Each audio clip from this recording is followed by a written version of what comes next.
Episode 52, Unbroken Ties. If I were to meet thee after long years, how shall I greet thee? With silence and tears. Ma'am, may I come in? Along with me, the entire class turned to look at the man asking permission. It was almost 15 minutes into the lecture. My reputation as the Hitler, a stickler for punctuality, was well known. So in my classes, no one would dare to enter after I had entered. 100 pairs of eyes, along with mine, stared at the man. Sweat beads danced on his forehead, and he decidedly looked ruffled. Dressed in a pair of faded denims and a yellow tee, I thought he was too young to be the father of a student in the college. He certainly didn't look in his 40s. Early 30s was my guess. In which case, he could be the brother of one of them. But whosoever he was, I did not like being interrupted when discussing the romantics, and especially my dear Lord Byron. Yes? What do you want? He walked in up to me and quite hesitatingly told me, Sorry, ma'am. I got late. What did you get late in? To come to the class. I couldn't believe it. He was a student of this class? I gave a questioning look to Swati, the class topper, who always occupied the first bench. She too shrugged her shoulders. No one seemed to know him, and each one was as surprised as I was. Actually, I had a flat tire midway to the college. In your two-wheeler? No, ma'am. In my bicycle. I was amused. There were hardly any students nowadays who would cycle to the college. Bicycles were perhaps not cool anymore. Our two-wheeler and the four-wheeler parking would literally overflow. But the cycle stand remained empty for so long that it was removed and an athletics track was laid there. You bicycled from home? No, ma'am. From office. I work in an office near the airport. Airport? Goodness me, that's nearly 9 kilometers from here. The guy just hung his head down. I suddenly realized that I had made him into some kind of a spectacle in front of the class. Please go and take your seat. I thought it was time to end the uncomfortable silence in the class and continue with my dear Lord Byron. The month was July. The college campus was lush green with frequent rains and the earth emanating her rich fragrance. The tall aesthetic building with its ornate pillars and spacious corridors allowed the wind to dance around and made us all feel happy. As I climbed down the staircase recalling Byron's lines, I heard someone calling me. Ma'am? It was that same, I didn't know whether to call him a boy or a man. I guess you must be wondering that I'm too old to be a student here, right, ma'am? Well, yes, I was wondering that you might be a little advanced in years than the others. Little? I am 31, ma'am. So at least 10 years senior to my classmates. Jayesh Lakhani, the oldest student I had taught in a class of undergraduates. He quickly went on to become everyone's favorite and was fondly called Paps by his classmates. Jayesh's life has been an inspiring tale of bonding, of hope, of giving love, of care, and of humanity. Born in a poor family, Jayesh witnessed a lot of violence in his own home and in his surroundings. His father was a drunkard and a regular lawbreaker. For the most times, he would be in jail. Jayesh's mother worked as domestic help. An NGO located in the neighborhood convinced his mother to enroll Jayesh in a school. Jayesh found the world of slates, chalks, alphabets, drawings, nursery rhymes, and books much more attractive than the constant fights, brawls, and beatings at home. This was a world of escape, of hope. He would never miss a single day of school. When Jayesh turned 8, his father was jailed for 2 years. Jayesh was in fact very relieved. For 2 long years there was going to be peace and quiet.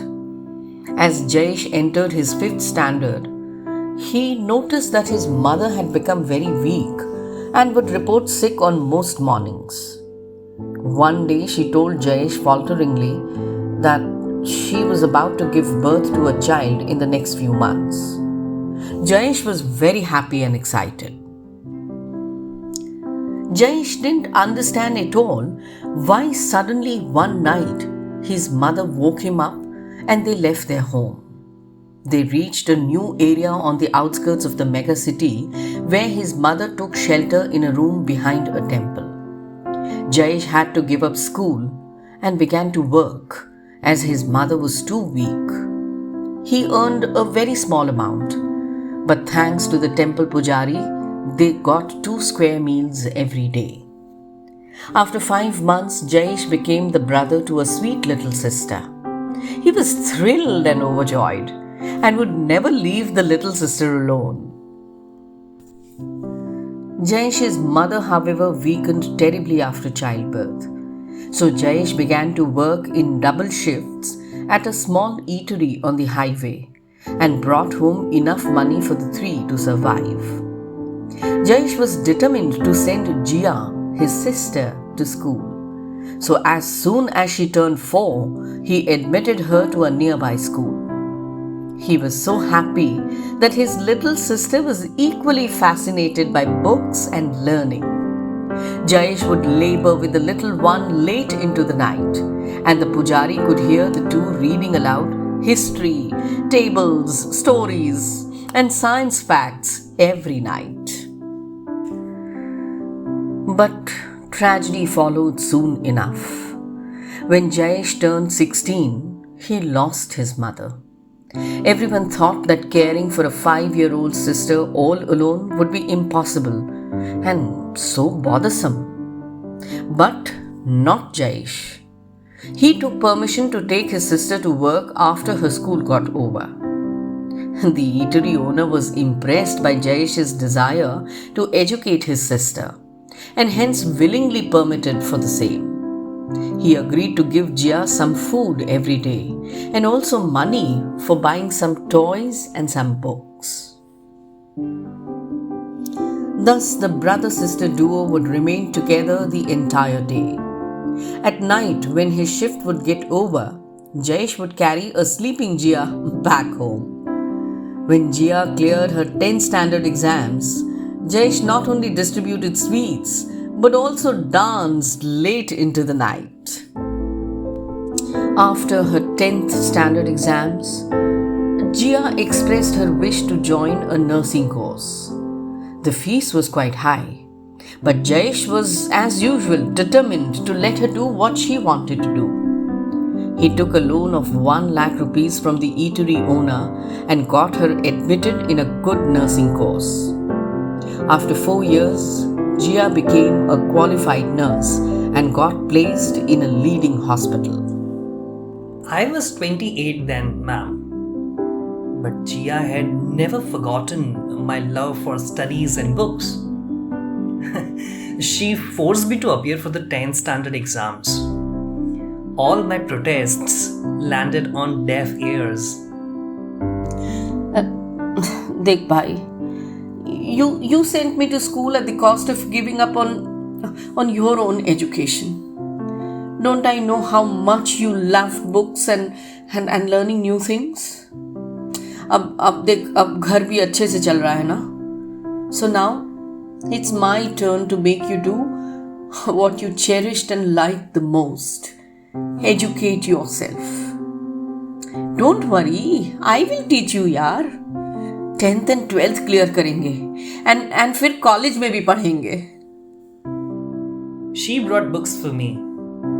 And now she would sit up till late in the night and teach me. She was indeed a strict teacher. I scored 60% in the 10 boards, and you should have seen Jiya on that day. After I cleared the 12th exams, I got a job in a courier company near the airport. But do you think Jiya would have stopped at this? No ways. She wanted me to graduate.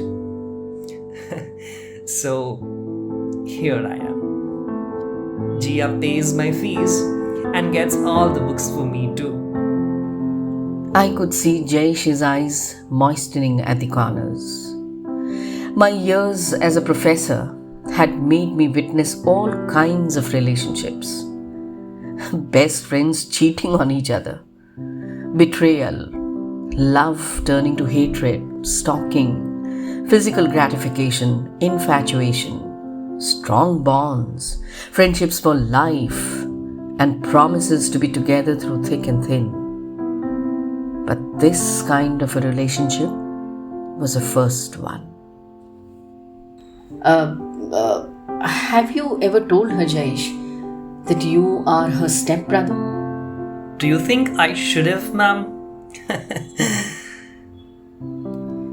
To this day, I just remember the smile on his face. He shrugged his shoulders, turned back, and left, making me marvel at the zenith to which human relationships can reach. Unbroken ties, aren't they?